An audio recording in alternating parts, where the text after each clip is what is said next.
Breaking news she teams తరహాలో he teams ను ఏర్పాటు చేయాలనే డిమాండ్ తెరపైకొచ్చింది.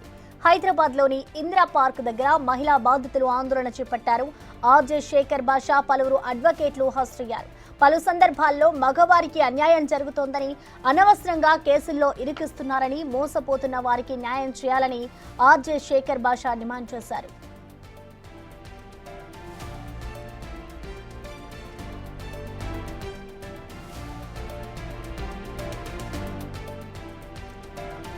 మగవాళ్ళకి కూడా హీ టీమ్స్ రావాలి, మెన్ కమిషన్ పురుషుల కోసం ఒక సపరేట్ కమిషన్ రావాలి అని చెప్పి గట్టిగా వాదిస్తున్నాం. సో దానికోసం చేసే ఏ ప్రయత్నం అయినా సరే నేను గట్టిగా సపోర్ట్ చేయడం జరుగుతుంది. సో ఇవాళ అయితే మీడియా ముఖంగా నేను చెప్పదలుచుకుంది ఏంటంటే, మనం చూస్తున్నాం రోజు రోజుకి ఆడవాళ్ళు తలెత్తుకొని తిరగాలి, ధైర్యంగా ఉండాలి, అన్నిట్లోనూ ముందుకు పోవాలి. దట్ డజంట్ మీన్ మగవాళ్ళు దాక్కొని బతకాలి, పిరికితనంతో ఉండాలి, తప్పు చేయకపోయినా సరే తప్పు మాది అన్నట్టుగా బతకాల్సిన పరిస్థితి ఇవాళ కొన్నిసార్లు ఈ చట్టాల వల్ల, సిస్టమ్స్ వల్ల మగవాడు ఎదుర్కొంటున్న దుస్థితి. కొన్నాళ్ళ క్రితం తన ఇంటర్వ్యూలో ఒక అమ్మాయి తనని పచ్చిబూతులు తిట్టింది. అంతకుముందు కూడా పచ్చిబూతులు, అన్ని బూతులు తిట్టినా కూడా తిరిగి తను కనుక ఒక మాట అంటే మళ్ళీ అది మోడెస్టీ ఆఫ్ ఉమెన్ కింద మనకి చట్టాలు ఉన్నాయి అతనే. బట్ వాళ్ళు కనుక తిట్టేసి ఏం చేసినా కూడా రైట్ రాయల్గా అలా ఉండిపోవచ్చు, ఏ రకమైన చర్యలు ఉండవు.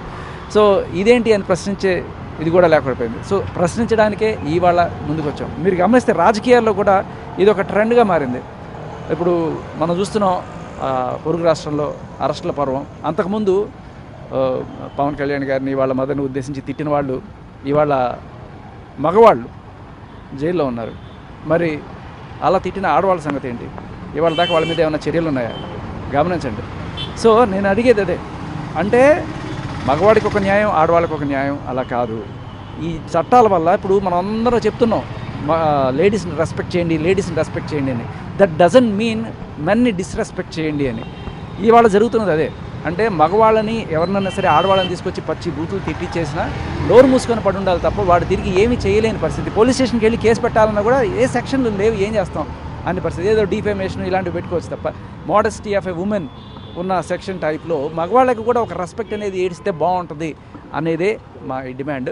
సో దీనికి తోడు కెవిన్కి గత కొంతకాలంగా అంటే సరే ప్రేమ పేరుతో చాలా వ్యవహారాలు జరుగుతుంటాయి మన దేశంలో. ప్రేమించుకున్నప్పుడు బాగానే ఉంటుంది, బట్ విడిపోయేటప్పుడు ఒకరికి మధ్య మనస్పర్ధలు వచ్చినప్పుడు కేసులు పెట్టుకునేదాకా వెళ్ళి అమ్మాయి కనుక వెళ్ళి కేసు పెడితే అబ్బాయి జీవితం ఎంత దుస్థితి మారుతుంది అనేదానికి ఇది ఒక ఎగ్జాంపుల్.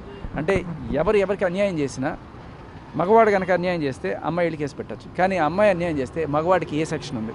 సెక్షన్ 493 ఐపీసీ ఇప్పుడు సెక్షన్ 69 అయింది బిఎన్ఎస్ వచ్చాక. అది ఏం చెప్తుంది? ఆడ మగ ప్రేమించుకొని కొన్నాళ్ళు కలిసి కాపురం చేసి ఇటువంటివి అయితే లివింగ్ అయితే తర్వాత ఒక రోజున ఏదో అయ్యి అమ్మాయి నేను విడిపోతాను, నాకు నువ్వు అక్కర్లేదు అంటే నోరు మూసుకొని ఉండాలి తప్ప అబ్బాయికి ప్రశ్నించే ఇది కూడా లేదు. అంటే వెళ్ళి కేసు పెట్టడం ఇట్లాంటివి ఏమి లేవు.